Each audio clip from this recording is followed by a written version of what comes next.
Ya sudah, kita lihat bersama, kita tonton bersama peristiwa demi peristiwa yang terjadi, korban demi korban yang terjadi di area sepanjang jalan Genengan sampai Kebon Agung.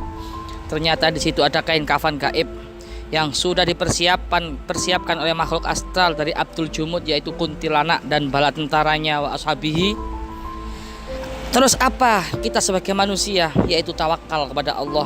Ingat kepada Allah setiap langkah kamu keluar dari rumah, jangan lupa bismillahi tawakkaltu 'alallah. Baca itu. Bismillahi tawakkaltu 'alallah wala haula wala quwata illa billah. Itu dibaca pemirsa. Setiap mau keluar dari rumah berdoa itu. Ya, jangan asal-asal keluar. Ya, supaya kita ada campur tangan Allah, dijaga oleh Allah, ada para malaikat-malaikat Allah yang menjaga kita dari gangguan bangsa gaib maupun bangsa sesama manusianya. Keluar dari rumah baca bismillahirrahmanirrahim, ya.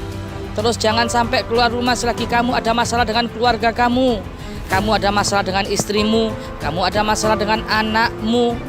Jangan, lebih baik jangan keluar. Jangan bekerja dulu selagi kamu ada masalah sama istri kamu. Duduk bersama istri kamu dulu baru kerja. Duduk bersama anak kamu kalau kamu ada masalah sama anak atau istri kamu.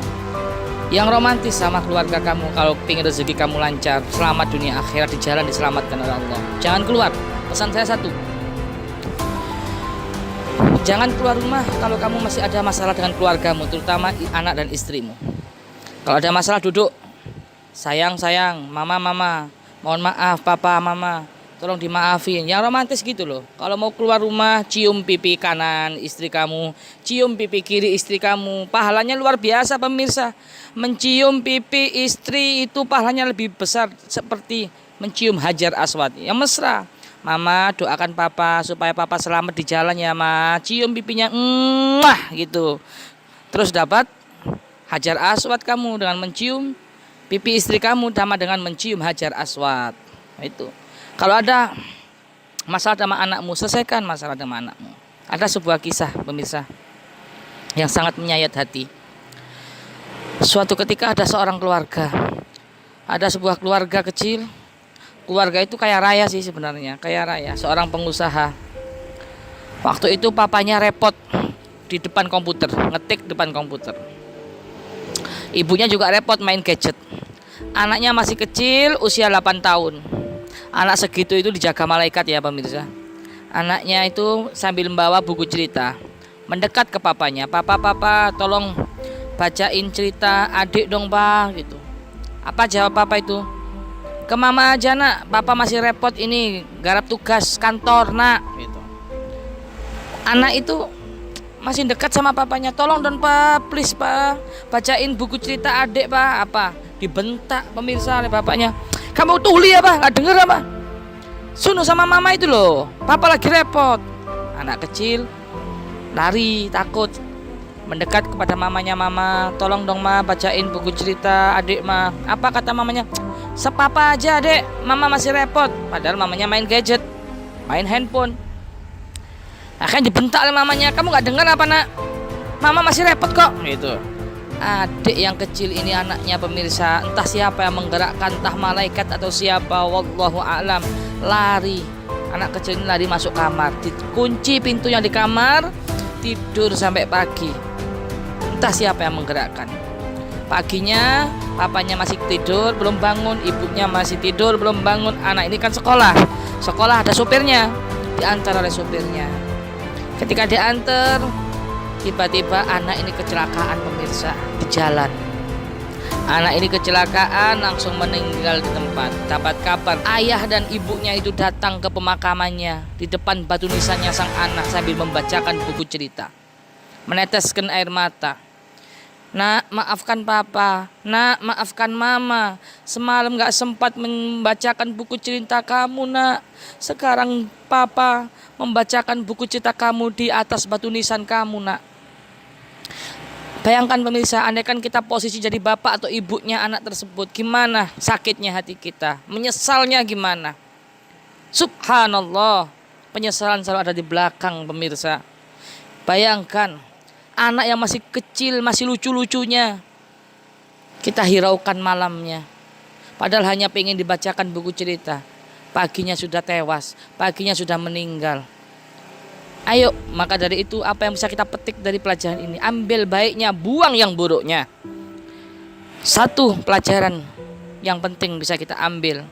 Keluar dari rumah, baca bismillah tawakkaltu 'alallah. Keluar dari rumah, jangan sampai ada punya masalah dengan anakmu, dengan istrimu. Romantis, pamit sama istrimu. Insya Allah di jalan gak akan diganggu oleh makhluk-makhluk astral, makhluk-makhluk yang berbahaya. Ya itulah, di setiap jalan pasti ada penunggunya pemirsa. Pasti alladzina yu'minuna bil ghaibi. Pasti ada penunggunya.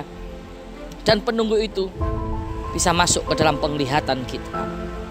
Kalau kita emosi, kalau kita marah, kalau kita pikiran kosong, kalau kita hadas besar, kalau kita imannya tipis, kalau kita mabuk dan lain sebagainya. Maka dari itu makhluk itu sangat mudah masuk ke dalam pemandangan manusia dan bisa mengecoh, bisa berakibat fatal sampai merenggut nyawa. Mudah-mudahan kita dimatikan dalam keadaan husnul khotimah. Mudah-mudahan kita dimatikan dalam keadaan husnul khotimah.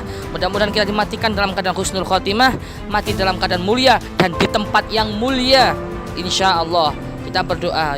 Yang melihat ini mudah-mudahan, yang melihat ini angkat tangannya, kita berdoa mudah-mudahan mati husnul khotimah. Insya Allah ada energi, ada pancaran energi, walaupun lewat media, walaupun lewat HP, insya Allah mancar ke langit bagi Anda yang mengaminkan doa saya.